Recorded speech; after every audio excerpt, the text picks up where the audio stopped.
네, 여러분 안녕하세요. 같이 말씀 함기 키즈 스토리 큐티 나눔 시간입니다. 오늘 말씀은 디모데 후서 4장 9절에서 22절까지의 말씀입니다. 오늘 말씀은 바울이 이제 편지의 마지막 부분 고별 인사를 나누고 그들에게 하나님의 은혜가 있기를 기도하는 편지의 마지막 내용이 기록되어 있습니다. 오늘 말씀에 바울은 9절에 너는 어서 속히 내게로 오라 그러면서 바울을 떠난 사람들, 바울과 함께 사역을 하다가 떠났던 인물들에 대해서 말하고 있어요. 데마, 그레스게, 디도 이런 사람들은 세상을 사랑하고 바울이 전한 복음과 또 바울과 함께 동역해서 사역하는 것보다 세상을 사랑하는 것이 더 좋아서 세상으로 떠났다라고 말하고 있어요. 그리고 지금 바울 곁에는 누가라는 사람이 남아 있습니다. 그리고 디모데가 올 때에 이 마가를 데려오라 이렇게 이야기를 하고 있어요. 그리고 두기고는 에베소로 보낸다. 그러니까 바울과 함께 있는 사람 그리고 있었다가 떠난 사람들에 대해서 이야기를 하고 있고, 그리고 구리 세공업자 알렉산더가 내게 많은 해를 입혔다 이렇게 말하고 있어요. 알렉산더라는 사람이 바울에게 많은 해를 입혔대요.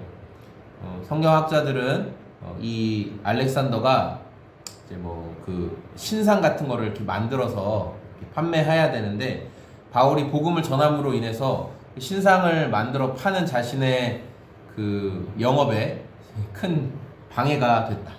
그래서 이제 바울을 대적하고 그가 전한 복음에 대해서 이렇게 부정적으로 하는 고발하는 그런 내용들을 이제 말하고 있습니다. 그러면서 바울이 자신의 삶의 어떤 슬픔과 회환 같은 내용들을 이야기를 해요. 16절에 내가 처음 변명할 때, 그러니까 처음 복음을 전하고 변론할 때에 나와 함께한 자가 하나도 없고 다 나를 버렸으나 그들에게 허물을 돌리지 않는다. 그러니까 바울이 처음 복음을 전하고 변론할 때 그 말을 듣고 함께 있던 사람들이 처음엔 있었지만 시간이 지나면서 그 사람들이 지금까지 바울 곁에 있지는 않았다라는 거예요. 바울이 감옥에 갇히고 핍박을 받고 하는 모습을 보면서 그들이 떠나가게 됐다. 그러나 바울은 그 사람들에게 허물을 돌리지 않겠다라고 말하죠.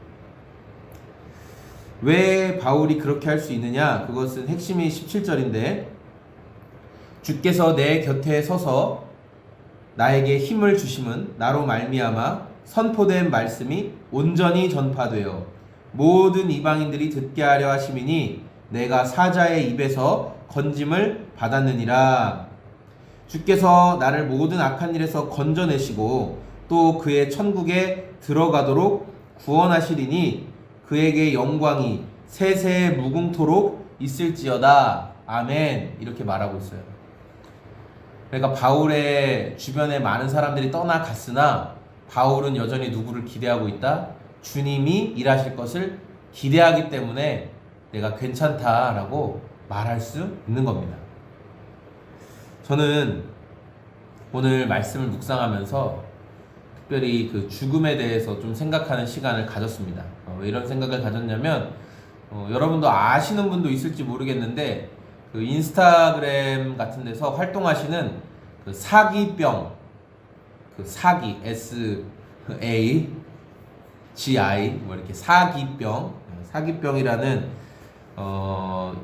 작가명으로 활동하고 계시는 일러스트 그림을 그리시는 작가분이 계시는데 저는 아주 예전에 꽤 오래 전에 그분 그림을 어떻게 보게 돼서 그림이 너무 귀엽고, 그리고 아들이 한 명 있는데 어린 아들이에요. 그분도 한 40대 정도밖에 안 되셨을 거예요, 나이도. 근데 어린 아들이 한 명 있고, 그런데 그 아이의 성장 기록 같은 거를 잘 이렇게 그리시고 하는 그림이 너무 좋아서 저도 이제 애가 셋이나 있다 보니까 그래서 그 그림을 재밌게 보고 그랬었는데, 왜 사기병이냐면 그분이 암 사기 진단을 받으신 거예요.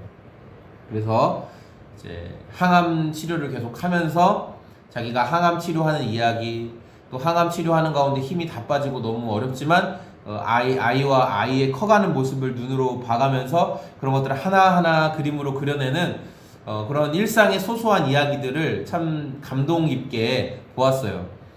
그런데 어제 그 또 이렇게 그분의 그 피드가 뜨게 됐는데 그 작가님의 어머니가 이제 글을 쓰신 거예요. 그래서 최근 한 2달 정도 사이에 너무 상태가 안 좋아진 거예요. 그래서 이제 호스피스 병동으로 갔다가 죽음을 준비하는 곳이죠. 호스피스 병동에 가서 이제 묵고 그 호스피스 병동에서 아마 뭐 2주나 뭐 3주 뒤에 돌아가실 거다라고 말을 했었나 봐요. 그런데 여러 가지 일들, 그래도 뭐 카카오톡 이모티콘도 만들어내시고 최선을 다해서 책도 쓰시고 그 전에 미리, 그러면서 또 자녀에게 남겨줄 수 있는 마지막 엄마의 선물처럼 뭐 인형도 만드시고 하여튼 그런 힘겨운 싸움들이 막 기록이 되어 있더라고요. 그러면서 이제 어제 어머니가 쓰신 그 작가님의 아이디로 들어가서 쓰신 글인데, 이제 영원한 세상으로 떠날 준비를 하고 있다. 오늘이 아마 마지막인 것처럼 그렇게 글을 쓰셨어요. 그래서 여러분 보실 때 잠깐이라도 기도해 주세요. 이제 이런 글이 있더라고요. 그래서 그 작가님은 보니까 천주교 신자인 것 같아요. 이렇게 뭐 마리아 상도 있고 그런 거 보니까. 그러면서 제가 이제 어제 그걸 굉장히 생각을 많이 하게 됐어요. 왜냐하면 아이가 아직 어리고 젊은 나이에 가시는 거기 때문에. 그래서 참 죽음이란 무엇일까에 대한 질문을 참 많이 하게 됐고, 그리고 우리는 한 번도 가보지 못한 길에 대한 많은 두려움이 있잖아요. 여러분 한 번도 안 해본 일을 처음 시작할 때 아무런 두려움도 없이 시작한 사람은 저는 없다고 생각해요. 이 일이 어떻게 될까 하면서 뛰어드는 용기는 있지만 그 전에 이게 좀 두려움을 갖지 않는다? 그런 사람은 없는 것 같아요. 근데 하물며 죽음이라는 한 번도 가보지 못한 세상과 영혼이 분리되고 죽음이라는 길을 가는 그 마음이 어떨까? 사랑하는 자녀를 두고 가는 그 마음이 어떨까? 그런 생각을 참 많이 하게 됐어요.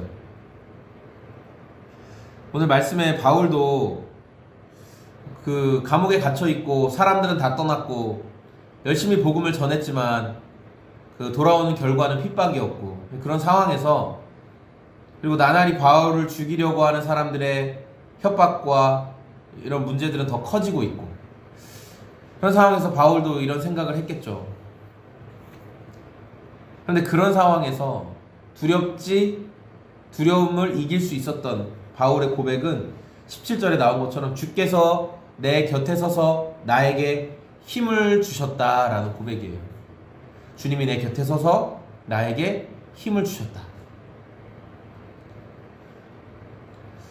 죽음이라는 것을 간접적으로 체험할 수 있는 게 뭐가 있을까?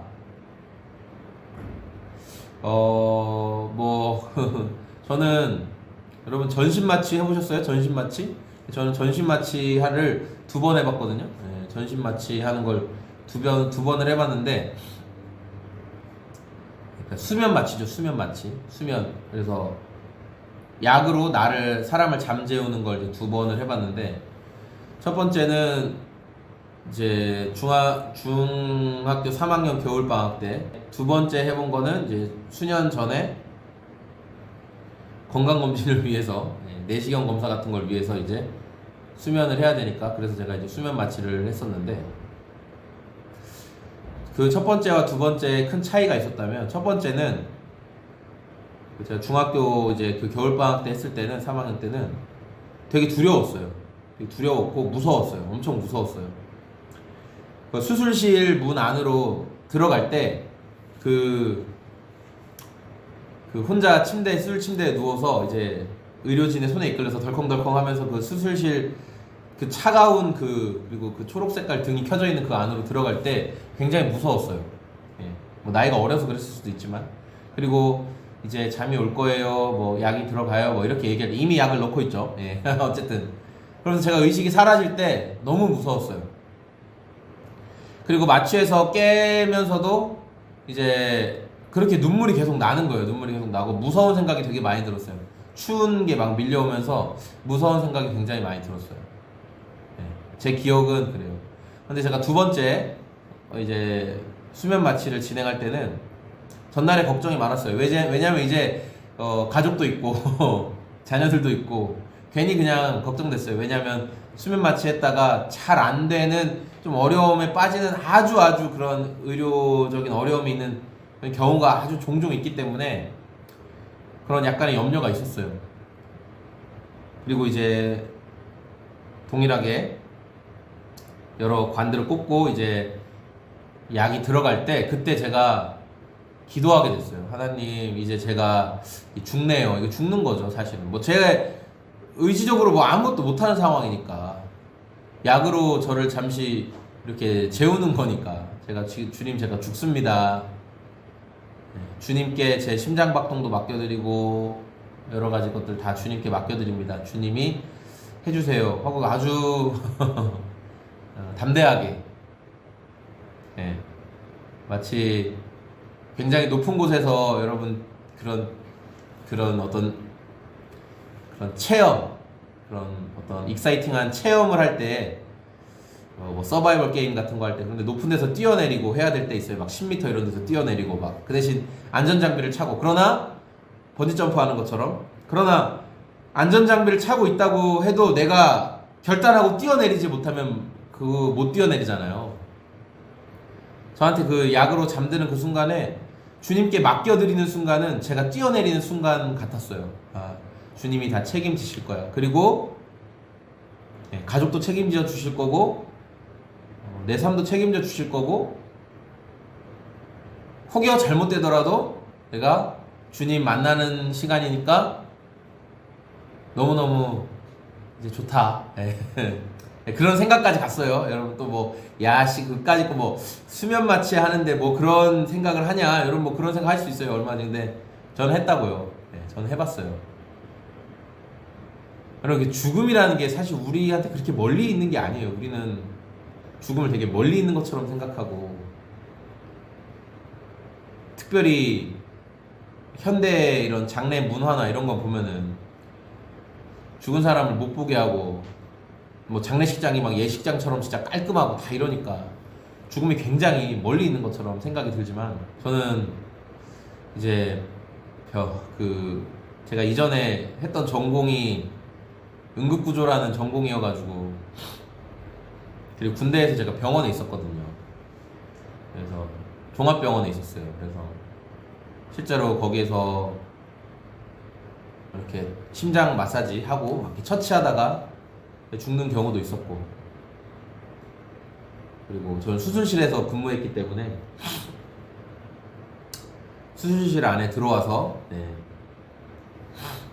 그 잠들어 있는 사람들 마취가 돼가지고 수술을 진행하면서 아무것도 못해요. 마취가 되어 있는 그 기계적으로 해서 심장은 뛰게 하고 이제 호흡도 넣어주고 하지만, 그런 사람의 모습을 보면서 아, 진짜 사람이 아무것도 아니구나, 그런 생각도 되게 많이 했어요. 그래서 오늘 이 말씀을 묵상하고 우리가 두려움의 순간에, 한 번도 가보지 못한 정말 공포의 순간에도 용기를 낼 수 있는 것은 예수님이 계시기 때문에, 예수님이 먼저 그 길을 가보셨고, 그리고 그 길을 우리에게 두려움의 길이 아니라 영원한 생명의 길로 예비해 두셨기 때문에 우리가 용기를 낼 수 있다는 거예요. 여러분, 사람들이 기독교를 욕하죠. 그리고 손가락질하고 싶어하고 쓸모없는 것처럼 말하지만, 이 영원한 길에 대해서, 죽음의 문제 앞에서 벌벌 떨고 두려워하는 사람 앞에 정말 평안을 줄 수 있는 건 예수님밖에 없어요. 다른 당신이 그동안 많은 공덕을 쌓았지 않았습니까? 당신이 그동안 선한 일을 많이 하시지 않았습니까? 그러니까 그 선한 일이 아마 신 앞에서 좋게 평가를 받을 겁니다. No. 그걸로는 그 두려움을 이겨낼 수 없어요. 스스로도 알아요. 내가 선한 일을 많이 했다고? 정말 내가 신에게 인정받을 만큼 선한 일을 많이 했나? 신의 기준에 만족할 만큼 선한 일을 했나? 네, 아니죠. 그러나 나의 행위를 뛰어넘어서 예수 그리스도께서 이루신 그 완전한 의로움, 그것을 붙잡는 사람은 천국 소망이 있는 거죠. 아버지의 나라로 가는 그 길에 대한 소망이 있는 거죠. 그래서 저와 여러분들이 오늘을 치열하게 살지만 우리 마음 가운데 이 예수님을 붙드는 마음, 바울이 끝까지 예수님을 붙들었던 것처럼 저와 여러분들로 예수님을 끝까지 붙들고, 그래서 우리 삶에 찾아오는 염려와 근심 속에서도 주님이 함께 계십니다 라는 그런 마음 가지고 이겨내는 저와 여러분의 오늘이 다 되었으면 좋겠습니다. 네, 여러분 감사합니다. 저는 소금제작소의 공장장이었고요. 오늘도 그 주님이 우리를 위해 영원한 나라를 예비해 두셨습니다. 두려워하지 말고 기쁘게 하루하루를 그 주님과 동행하면서 보내시기를 소망합니다. 고맙습니다. 안녕히 계세요.